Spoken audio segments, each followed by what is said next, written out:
The word Nauru is more than the name of a tiny island nation in the Pacific Ocean. It is a story, a heritage, and a connection to a people who have lived there for centuries.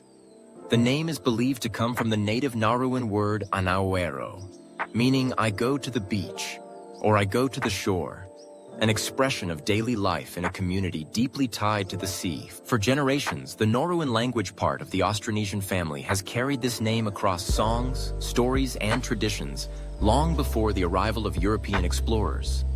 When British Captain John Farren first sighted the island in 1798, he named it Pleasant Island. But the local name endured as traders, missionaries, and colonial powers arrived over time. Anauero was adapted to Nauru, its spelling and pronunciation simplified for foreign tongues, yet its essence preserved. By the late 1800s, under German colonial administration, Nauru became the official name used in maps, treaties, and records. But for the people themselves, it remained more than an official term. It was identity, home, and belonging spoken in ceremonies carved into canoes and whispered in prayers to ancestors. The name reflects the island's geography, a ring of shore surrounding the land with life centered on the meeting point between ocean and home. Today, Nauru appears on passports, currency, and in the national anthem proudly sung at events around the world. So when we speak the word Nauru, we speak a piece of living history, a reminder that even the smallest places can carry names with powerful meaning, names that tell the story of who we are, where we come from, and how we endure. On a map of the Pacific Ocean, if you zoom in far enough, you might just see it, a tiny dot. So small, you could miss it entirely. It's not a major trading hub. It's not a military base. It's not even a place most people have heard of. Yet for a brief moment in history, this dot was the wealthiest nation on Earth per capita. It's a place of beauty and tragedy, of culture and loss, of lessons that the whole world should learn, yet few will ever hear. This is the story of Nauru, the country nobody knows exists. The island in the middle of nowhere. Nauru lies in the heart of the central Pacific Ocean, about 42 kilometers south of the equator. It's just 21 square kilometers, the third smallest country on Earth. No mountains, no rivers, just a ring of lush green surrounding a desolate, mined-out interior. You could drive around the entire coastline in about 30 minutes.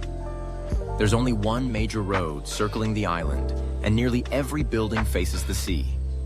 There is no official capital. In fact, there's no real city at all, just small districts, each with their own charm and stories.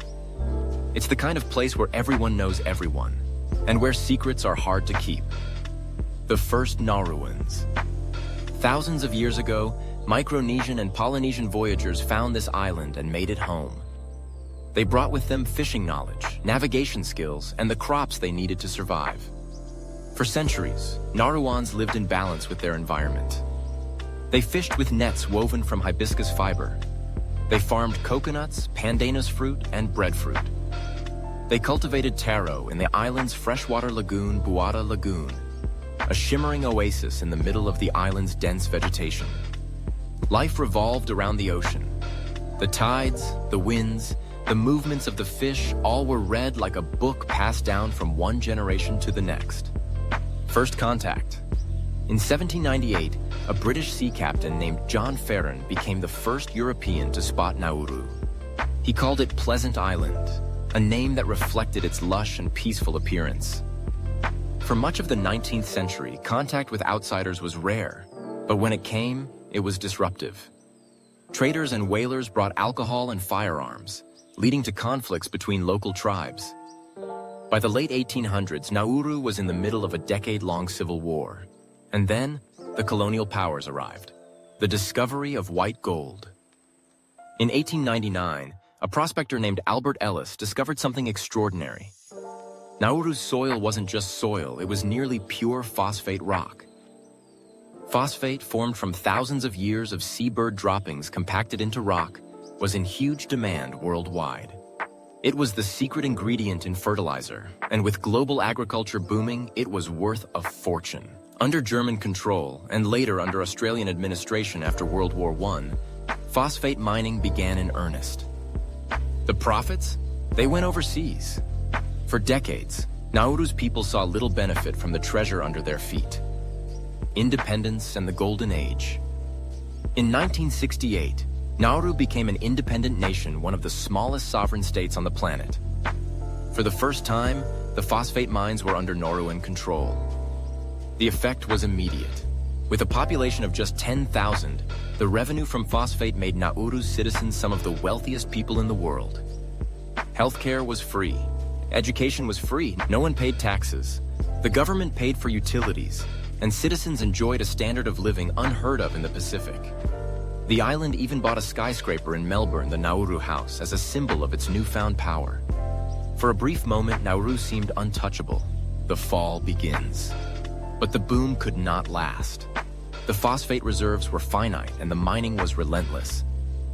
By the 1990s, more than 80% of Nauru's land was stripped bare, reduced to sharp limestone pinnacles where nothing could grow. Poor investments drained the nation's savings. Lavish spending by both the government and private citizens burned through cash reserves. And when the phosphate finally began to run out, there was nothing to replace it. Desperation and controversy. By the early 2000s, Nauru was bankrupt. In desperation, it turned to unconventional and often controversial sources of income. First, offshore banking. The island became a haven for money laundering, drawing global criticism until it was forced to shut the practice down. Then a deal with Australia. Nauru would host offshore immigration detention centers for asylum seekers in exchange for economic aid. The arrangement brought jobs, but also global outrage, with human rights groups accusing the centers of inhumane conditions. Nauru today. Today, Nauru's population is around 12,000. The coastal strip is still green and beautiful, but the island's interior remains a wasteland. Fishing and small-scale farming provide food, but much of the island's supplies, including drinking water, are imported. Unemployment is high.